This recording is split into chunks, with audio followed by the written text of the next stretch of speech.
Bonjour, bienvenue dans ce premier épisode. Je suis avec le docteur Patrick Nipper, qui est aussi mon papa, qui est chirurgien plasticien à Paris et qui exerce autant à l'hôpital qu'en privé, donc en libéral. Bonjour.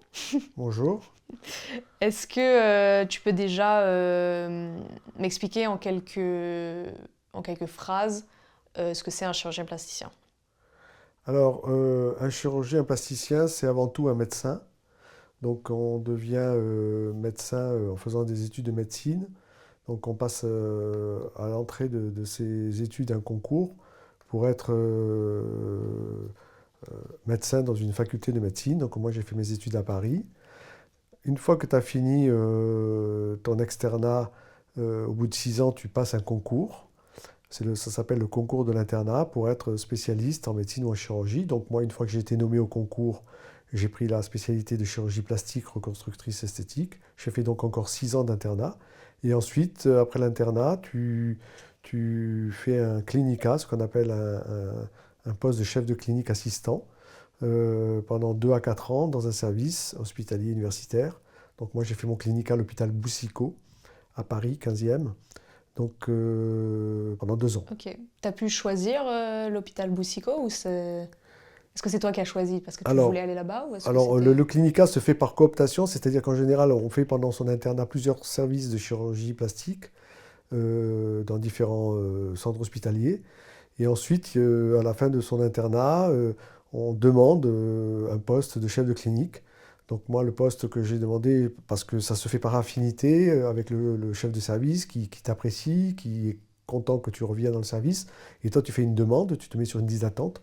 Et moi, comme j'étais dans un service qui était très prisé, qui était le service de chirurgie plastique de l'hôpital Boucicaut, j'ai dû attendre 2 ans avant d'avoir mon poste de chef de clinique. Et j'en ai profité pendant cette année, pendant ces 2 ans, de voyager. Donc la première année, je l'ai faite au Luxembourg comme chef de clinique assistant.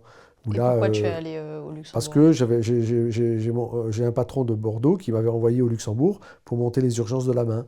Ok. Donc j'ai été passé une année. Moi, ça me paraissait intéressant parce qu'il fallait que j'attende 2 ans pour le clinica. Mhm. Donc la première année, cette expérience au Luxembourg était internationale. Tu avais des nurses anglaises, des nurses belges, etc. Ça, c'était. Et puis surtout, c'était une chirurgie plastique très variée. On passait à la fois de la chirurgie infantile à la chirurgie adulte, etc. Donc, et puis ça me permettait d'attendre ma deuxième année de clinica. Donc 1 an au 1 an au Luxembourg. Luxembourg, 1 an d'année sympathique où j'ai été aux États-Unis, à Los Angeles, à UCLA, et au Brésil chez Pitangui. Donc j'ai voyagé pendant cette année-là, et ensuite je suis revenu à Paris pour faire mon clinica. C'est qui Docteur Pitangui? Oui, Pitangui, c'est un grand chirurgien esthétique qui travaille à Rio. C'est une star de la chirurgie esthétique, Ok. mondialement connue. Et donc j'ai eu cette opportunité de pouvoir aller faire un stage chez lui. Et comment tu as eu le contact de... C'est un de mes frères que j'étais en stage en Martinique à ce moment-là. J'ai un de mes frères qui m'a eu, c'est par relation, la possibilité d'aller faire un stage chez le professeur Ivo Pitangui, qui était à Rio de Janeiro. Donc j'ai pris l'avion, je suis passé par la Guyane jusqu'au Brésil, et j'étais passé 3 mois à Rio, où le matin j'allais voir au bloc opératoire, etc., les opérations et tout. Il était très bien organisé pour ça. C'était vraiment une grande star, hein. C'était une star, les gens venaient du monde entier le voir. Et moi j'avais la chance parce que j'étais interne français, il adorait les Français, il s'est formé en France. Ok. Et puis donc le matin j'allais voir les opérations, l'après-midi je bossais, enfin voilà. Donc j'ai beaucoup appris pendant ce stage. Ouais. Ce qui m'a permis, quand je suis arrivé et revenu à Paris, ça m'a permis d'avoir une expérience étrangère. Est-ce que tu peux... Enfin, j'imagine que c'est assez évident, mais tu peux dire que le fait d'avoir quand même bougé et voyagé de manière internationale ne peut être que positive, surtout par rapport Bien aux sûr. cas que tu vois, aux différentes Bien sûr, cultures comme je te que tu disais, opères, etc. déjà la chirurgie, c'est quelque chose d'international. La chirurgie réparatrice, Ouais, c'est encore plus international. Donc il est évident que nous, dans notre formation, on a une formation qui est au mieux internationale. Donc c'est l'enrichissement de différentes cultures chirurgicales qui va permettre aux chirurgiens de se former. Il est évident que de rester dans un seul service avec des seules techniques, des protocoles qui sont toujours les mêmes, etc., tu apprends beaucoup de choses, mais tu développes pas ton, Oui. ton acuité chirurgicale et le fait de voyager, effectivement, ça m'a donné une expérience énorme. Et puis des expériences aussi philosophiques, parce que toi, tu as l'habitude à Paris de faire telle technique, on te dit il faut faire comme ça, comme ça, comme ça. Toi, tu traverses l'Atlantique et tu vas au Brésil, et on te dit, ah ben non, il faut faire comme ça. Le fait, tu vois, de voir des techniques faites différemment, ça enrichit ta culture, tu vois d'autres choses, etc. Il est évident que dans ton spécialité chirurgicale, il faut absolument bouger. Et on voit bien quand on rencontre des gens qui font de la même spécialité que toi, on fait bien la différence entre les gens qui ont voyagé et ceux qui sont toujours restés dans le même service.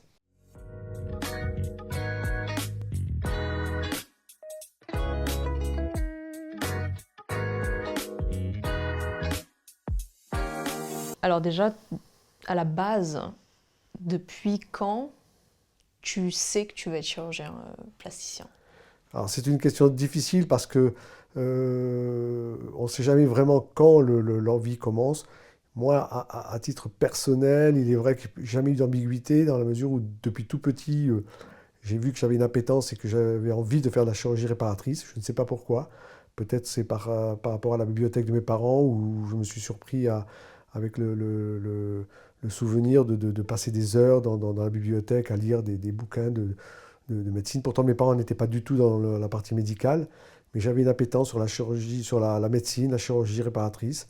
Ensuite, c'est difficile de dire quel est le moment qui fait qu'on devient chirurgien ou qu'on a envie. Peut-être également, à l'âge de 17 ans, j'ai eu un grave accident de moto. J'ai été opéré du genou. Et peut-être qu'inconsciemment, l'idée de voir un chirurgien qui me sauvait le genou, ça a peut-être déclenché quelque chose. Mais il est vrai que moi, à cette époque, quand j'ai vu ce chirurgien bronzé, habillé en tenue de chirurgien venir, et puis finalement qui a été un peu un sauveur pour moi, je me suis dit, bon, ben, c'est un métier extraordinaire, on est en pyjama, on est bronzé, on est sympa, on sauve les gens. J'ai trouvé ça peut-être... et puis ça peut être inconsciemment un choix de faire, mais j'ai jamais eu d'ambiguïté. J'ai toujours voulu faire médecine et notamment chirurgie réparatrice. Ouais, c'est fou parce que c'est quand même très spécifique. Oui, eh ben, ce sont des métiers passion, hein, ce ne sont pas des métiers Ouais. qu'on choisit comme ça par hasard. Ensuite, le choix de la spécialité peut varier parce qu'au cours de ces études de médecine, on rencontre plein de gens, on rencontre des personnalités, et c'est au cours du cursus que on va affiner son choix. Moi, j'avais aucune ambiguïté, j'ai toujours voulu faire la chirurgie réparatrice, ça c'était clair.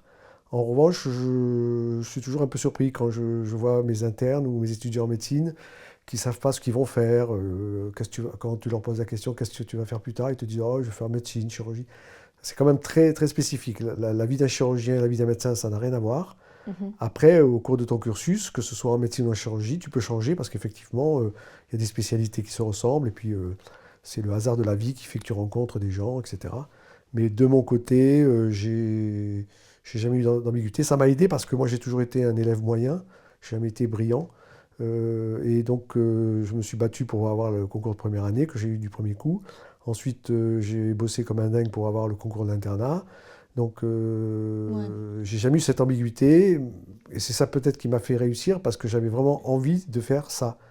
Et donc voilà, j'ai fait tout le cursus qu'il fallait, internat, clinica, j'ai passé tous les diplômes, français, européen, j'ai l'European Board of Plastic Surgery, voilà. Enfin, j'ai fait tout ce qu'il fallait. C'est comme si la question se posait pas, quoi. La question C'était pour moi, c'était sur... ligne droite, quoi. ouais, Ça a toujours été une évidence, toujours une vraiment. évidence pour moi et un choix, donc c'est ce qui m'a permis et motivé pour travailler parce que j'avoue Mhm. qu'il a fallu, pour certains moments et notamment pour le concours d'internat, beaucoup bosser. Ouais. Mais alors justement, par rapport au travail, c'est relativement connu que les études de médecine sont dures. Et pour tous les gens qui veulent faire médecine ou qui sont intéressés par ça, qu'est-ce que tu peux dire peut-être pour appréhender ça par rapport Je au dirais pas que c'est travail, dur, quelle non. quantité, enfin, Ouais, je comprends ta question, mais je dirais pas que c'est dur. Puisque moi j'en suis la preuve, moi étant un élève moyen. Pour l'anecdote, le conseiller d'orientation, quand j'ai dit que, après le bac, quand j'ai voulu aller en médecine, ils m'ont dit, mais vous rigolez quoi. Ils sont foutus de moi en disant, ouais. vous en médecine. Et j'étais pas non plus un très très brillant en maths. Et j'ai passé le concours de première année du premier coup, parce que j'ai bossé. Donc la première qualité, c'est le travail, la puissance de travail, l'organisation. Mais il ne faut pas être super brillant. Alors, les collègues que j'avais qui étaient brillants, eux, pour eux, ils travaillaient moins parce qu'ils étaient intelligents. Mais moi, j'ai dû beaucoup travailler parce que j'étais moins doué.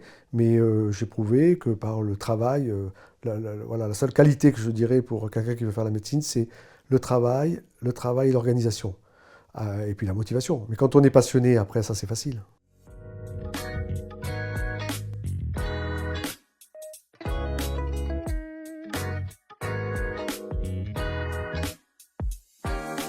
Et du coup, tu as passé ton concours de première année sans faire de prépa ou quoi que ce soit, Non, j'ai tu pas l'as fait de passé. prépa. J'ai souffert parce que le soir, quand il y avait les cours, et surtout pendant les TD, le soir, il y avait des mecs qui avaient fait maths spé, des préparations de maths avant, etc.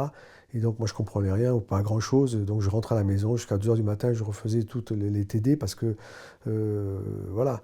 Mais avec du travail à fond, à fond, à fond, ben, alors, la première année, je l'ai eu du premier coup. J'étais pas bien classé, mais je l'ai eu du premier coup, c'était le principal. Ouais. Donc, Et là, du coup, tu commences 6 ans de médecine? alors ensuite, une fois que tu as passé le concours de première année, c'est génial, c'est le bonheur. Parce que d'abord, tu es externe, tu commences à aller dans les hôpitaux. Chaque année, tu passes des diplômes, des DU qui sont fastoches quand tu as 10 sur 20. Donc voilà, donc ça devient passionnant parce que tu commences à rentrer un peu dans le vif du sujet. Tu te prends pour un petit docteur. Ça, c'est très sympa, la vie est cool. Le moment difficile, c'est l'internat, quand même, Donc parce c'est au bout de 6 que ans, ça. ça, c'est oui, au bout de 6 ans, mais Mm. dès la cinquième année, tu commences à préparer l'internat avec des sous-cols, c'est-à-dire que le soir, tu vas dans des réunions préparer le concours d'internat. Donc là, Ok. j'avoue que les 2 années d'internat, et notamment la dernière année, c'est une vie de moine, donc c'est organisation, organisation, Ah ouais. bosser, bosser, bosser, bosser, bosser. Et puis, moyennant quoi, ben, le concours d'internat se passe. L'inconvénient d'un concours, c'est que même si tu bosses comme un malade, bah, tu peux perdre 50 places avec une erreur et pas être nommé. Mais après, ce qui est important dans le concours d'internat, enfin quand moi je l'ai passé, c'était pas simplement d'être nommé, il fallait être bien nommé. Parce que tu pouvais être nommé mais pas avoir un bon classement. Et suivant la ville où tu étais nommé, tu ne pouvais pas faire chirurgie plastique. Ok. Donc pour être plasticien, il fallait être bien nommé au bon endroit. Et avec beaucoup de travail, c'est faisable. Mais c'est sûr qu'il faut avoir une discipline, ça Bah, il faut avoir j'imagine vraiment une quoi. discipline de travail, notamment pour le concours de l'internat. Ouais. Tu as des dossiers, par exemple, tu as, une spécialité cardiovasculaire, eh bien, il faut bosser toutes tes questions de chirurgie cardiaque, toutes tes questions de médecine vasculaire ou cardiaque. Enfin voilà, il y a tous les sujets que tu as, il faut les bosser. C'est une quantité de travail énorme. Faire après des sous-cols, c'est-à-dire que tu récites, tu fais des QCM, tu te chronomètres, etc. Alors, tu fais un premier tour d'internat, c'est-à-dire que tu revois tout le programme. Ensuite, alors, le premier tour, ça se fait en 1 an. Le deuxième tour se fait en 6 mois. Le troisième tour se fait en 3 mois. Et à la fin quasiment, avec toutes tes notes et tes fiches, tu peux réviser tout l'internat en 15 jours. En 15 jours, tu revois, tac, tac, tac, toutes les spécialités. Il y a une technique également sur les QCM, les questions, parce que ce qui est un peu dommage, c'est que tu passes un concours sur une technique aussi de travail, sur une technique pour répondre aux QCM et aux questions, aux cas cliniques, etc. Et alors, tout ça enfin, ne veut pas dire que tu seras un bon médecin. Ça prouve que tu as une bonne Ok. capacité de travail, que intellectuellement tu as beaucoup de connaissances. Tu T'apprends une connais, méthodologie, quoi, en voilà, fait. c'est de la Ouais. méthodologie. Tu es un super livre, quand tu as fini internat, tu es un super, tu es un super dossier, ton cerveau est plein, mais rien ne dit qu'après tu seras un bon médecin parce que la médecine c'est encore plus compliqué Mhm. et surtout la chirurgie. Ok. Quelqu'un qui réussit un concours, le concours d'internat qui est nommé en chirurgie, c'est quelqu'un qui a une tête bien remplie et parfois trop remplie, mais ça ne veut pas dire que tu es un bon technicien. Donc c'est après au cours Mm. de l'internat, l'internat qui va durer 6 ans, là on va voir si tu es un bon chirurgien ou pas. Ok. Mais est-ce que avant d'arriver au concours d'internat, t'as déjà, dans tes 6 premières années de médecine, t'as déjà eu l'occasion de d'opérer Bien sûr, bien sûr. ouais. Ben, pendant tes études de médecine, tu as une formation générale pour nous, les futurs chirurgiens, parce que moi, tout de suite, j'ai voulu faire la chirurgie. Donc déjà, je choisissais tous les stages d'externe. dans les services de chirurgie. Ouais. Donc Ouais. déjà, je faisais les gardes. Donc, alors, toute l'anatomie s'apprend sur des pièces de dissection. C'est-à-dire que tu vas dans le laboratoire d'anatomie et tu apprends à disséquer et à faire... donc les premières opérations, entre guillemets, se font sur des pièces de dissection, c'est-à-dire des patients qui ont légué leur corps à la médecine. Mais ensuite, très vite, pendant les stages, et bien pendant les gardes, tu fais des petits gestes, tu es aux urgences, tu commences à suturer. Ensuite, pendant les opérations, si ton interne est sympa, s'il voit que tu bosses bien, que tu es sérieux, etc., ben, il te laisse faire des petits gestes, etc. Et petit à petit, c'est un compagnonnage qui se fait. Et moi, qui voulais être chirurgien, déjà quand j'étais externe, je faisais des petites opérations, bien sûr. Très vite. Ouais. C'était donnant-donnant. L'interne, tu lui rendais service parce que tu remplissais les dossiers, tu faisais des bons comptes rendus, tu l'aidais. Et donc, au bloc opératoire, ben, il te laissait faire un petit peu des choses, etc. Et progressivement, tout est progressif et c'est basé sur le compagnonnage. Petit à petit, ben, tu fais de plus en plus de gestes, etc. Et puis voilà. Et donc là, tu passes l'internat, du coup, Donc du au bout de premier 6 ans, coup. je passe l'internat, je suis nommé à l'internat, et donc là, j'ai le choix que je veux, et donc je choisis ma spécialité, Mhm. chirurgie plastique reconstructrice esthétique. Et là, pendant 6 ans, tu vas faire des stages de chirurgie. Alors moi, quand je l'ai fait, l'internat, pour schématiser, les 3 premières années, tu as 3 ans de chirurgie générale, où tu fais ce qu'on appelle un tronc commun, c'est-à-dire que tu fais de la chirurgie orthopédique, viscérale, etc. Et ensuite, tu as 3 années de chirurgie spécialisée, c'est-à-dire de chirurgie plastique. Donc, tu as des stages de chirurgie générale pour te former à tous les gestes de chirurgie. Et ensuite, tu as vraiment des stages dans ta spécialité où tu fais vraiment que de la chirurgie plastique et reconstructrice, où là, tu travailles des techniques de greffe, de lambeaux, de suture, etc. Ok. Et à la fin de ton internat, ben, soit tu t'installes. Ouais. Après, une fois que tu as fini ton internat, soit tu t'installes directement en libéral, soit tu restes à l'hôpital et tu fais un clinica. Donc ça, c'est avec un accord avec le chef de service. Le chef de service, il t'apprécie, il voit que tu as bien bossé. Tu lui demandes un poste de chef de clinique. Et là, c'est génial parce que tu peux vraiment faire ton métier en ayant des responsabilités. Ok. Et en plus, c'est en dirigeant des internes. Parce que pendant l'internat, tu travailles bien et tu fais bien ton métier, mais tu es toujours sous la responsabilité du chef de clinique. La décision finale appartient quand même au chef de clinique. Mhm. Donc tu ne vas pas jusqu'au bout de ta décision. Tandis que quand tu es chef de clinique, là, c'est toi qui décides. C'est toi qui dis il Ah faut ouais. faire telle technique, etc. Oh, Et waouh. donc là, tu Mm. joues vraiment au vrai docteur et tu prends tes responsabilités, surtout pendant les gardes. Et en chirurgie réparatrice, par exemple, quand tu as le SAMU qui t'appelle parce qu'il y a un bras qui a été amputé et qu'il faut réimplanter le bras, etc., Ouais. là, c'est le moment de vérité, tu es tout seul avec ton équipe et c'est toi qui prends la décision, c'est toi qui fais l'opération. Et c'est hyper formateur. Ouais. Et ça, c'est génial. Et donc ça dure 2 à 4 ans. Donc une fois que tu as fini ton clinica, donc là, tu es top formé, tu as une super formation. Donc après, soit tu restes à l'hôpital et tu fais une carrière hospitalière, soit tu vas en privé. Ou bien tu fais comme moi, c'est-à-dire que tu restes attaché consultant à l'hôpital et en privé. Donc Ok. je suis installé dans une Ouais. clinique en libéral, dans mon cabinet. J'ai mon cabinet, j'ai mon Mhm. activité libérale, mais je reste praticien hospitalier attaché, c'est-à-dire que je continue le matin à l'hôpital.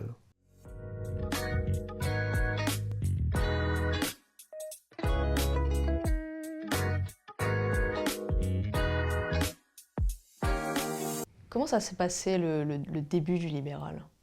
Parce que beaucoup de gens, on a déjà discuté de ça et tu m'avais déjà parlé que beaucoup de gens avaient peur de se lancer parce que c'est un peu, Flippant, oui. c'est un peu flippant Ben, parce que tu c'est un connais, vrai choix. enfin, Une fois personne que te connaît en fait. une fois que tu as fini ta formation, tu as un vrai choix. Ouais, Ou je reste à l'hôpital, ou je vais en libéral. ouais, Donc chaque milieu a ses avantages et ses inconvénients. L'hôpital, c'est plus rassurant parce que tu es salarié, tu as quand même une équipe, et donc tu peux te faire aider par les collègues, etc. C'est assez rassurant. Le libéral, c'est une aventure formidable parce que là, tu montes ton cabinet, tu trouves une clinique, tu fais ta patientèle. Donc là, vraiment, et puis tu vis bien parce que le salaire est meilleur qu'à l'hôpital.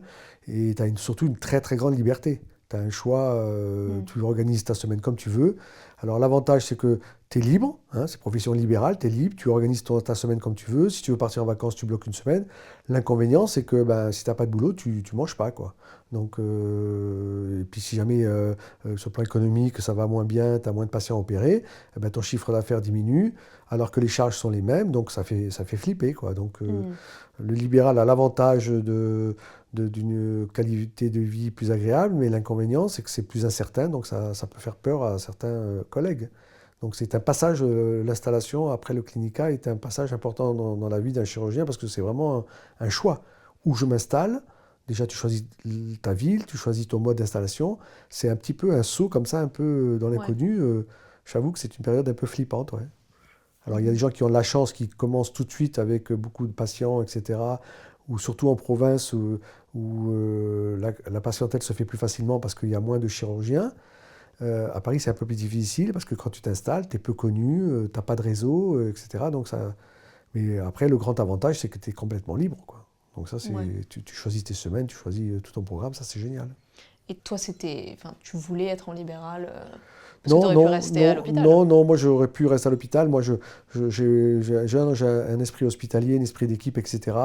Mhm. J'aurais pu être vraiment avoir une carrière hospitalière. Le seul problème, c'est que quand j'ai fini mon clinica, il y avait une politique de restriction des services. Donc ils ont fermé beaucoup de services de chirurgie plastique à Paris. Donc c'était difficile de me faire nommer parce que pour rester à l'hôpital, tu fais une carrière hospitalière pour être nommé agrégé, pour être nommé professeur.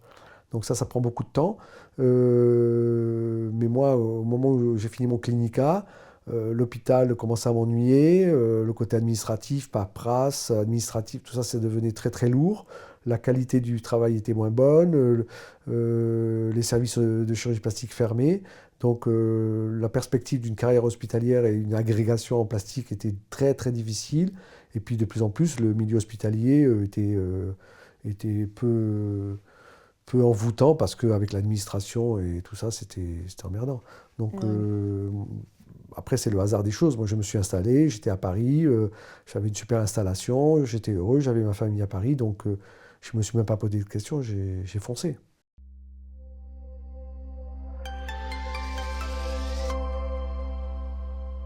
Merci d'avoir écouté. J'espère que cet épisode vous aura plu.